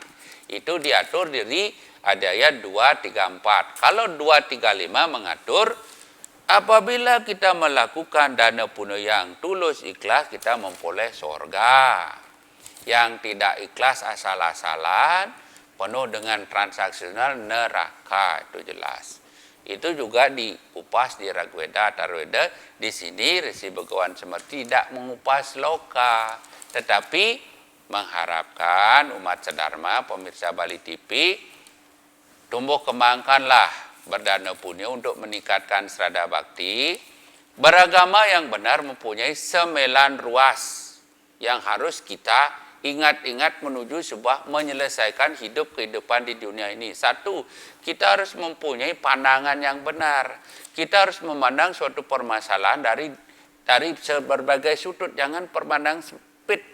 Yang kedua, berpikir yang benar. Kita harus berpikir positif, jangan melihat suatu permasalahan dari jelek-jeleknya saja. Jadi tetap kita berpikir, karena pikiranlah yang mengolah segalanya yang terjadi di dunia ini. Walaupun mata melihat, tetapi pikiran yang mengolah, kita bisa berbuat baik, tidak baik. Itu dari pikiran. Dari pikiran menentukan kata-kata, maka berkatalah yang benar. Tadi sudah dijelaskan, dari kata-kata kita menemukan ajal, menemukan sangsara, menemukan teman, mendapatkan keberuntungan. Kata-kata kita harus berkualitas, jangan menyakiti, memfitnah, membuli, menghujat-hujat. Yang keempat itu adalah berbuat yang benar. Berbuat benar pasti pahalanya benar. Karena di sana sudah dari tata amasi, kalau tidak benar, hasilnya juga tidak benar. Yang kelima, bekerja yang benar. Dengan bekerja yang benar, kita menjadi berdana punya yang benar. Yang terakhir, berdaya upaya yang benar. Jangan kita ngeke daya mekil, itu berdaya upaya yang benar. Selanjutnya 7, kita itu adalah kesadaran yang benar. Jangan melakukan itu di bawah alam sadar, dipengaruhi orang lain. Kita sadar bahwa kita suatu saat membutuhkan pertolongan orang lain. Yang ke-8 adalah meditasi yang benar. Meditasi dituntut dengan japa yang benar, dhyana yang benar, yogam yang benar. Jadi mengulang-ulang kata suci Tuhan, doa yang pendek agar kita bisa fokus. Setelah fokus kita kosongkanlah, tetapi kita tetap terhubung, bukan kosongnya kita tidak terpikir pikiran kosong. Lepaskanlah sebuah masalah itu berepres untuk menuju kemajuan, itu meditasi. Jangan diteorikan, tapi lakukan. Terakhir, berdoa yang benar. 9, berdoa. Jangan berdoa dengan doa meminta saja, tetapi kita tidak melakukan praktek yang benar, menolong orang lain, pakai mesin membutuhkan. Itu ruas menunjukkan masalah dari dana punya. Sampai di sini penjelasan dari dana punya. Semoga bermanfaat. Resi Begawan semerti memohon maaf yang sebesar-besarnya apabila ada salah ucap, salah sloka. Pada para suci, mohon maaf yang terdalam. Dengan dikasih dengan pantun, jukut kangkung mesamal sere, naik Vespa ke Besaki, kirang langkung nuna sampura, sampai jumpa, terima kasih. Untuk itu, si Begawan semerti akan sinep, Om sama saloka, sukinah bawantu, Om Wiswani amarta saubagani nama Om Santi Om. Semoga keberuntungan menghampiri kita semua, memberi kebahagiaan. Semoga semua makhluk dalam keadaan berbahagia, sempurna, damai. Semoga kita semua damai di hati, damai di muka, damai selalu dan damai selamanya. Om.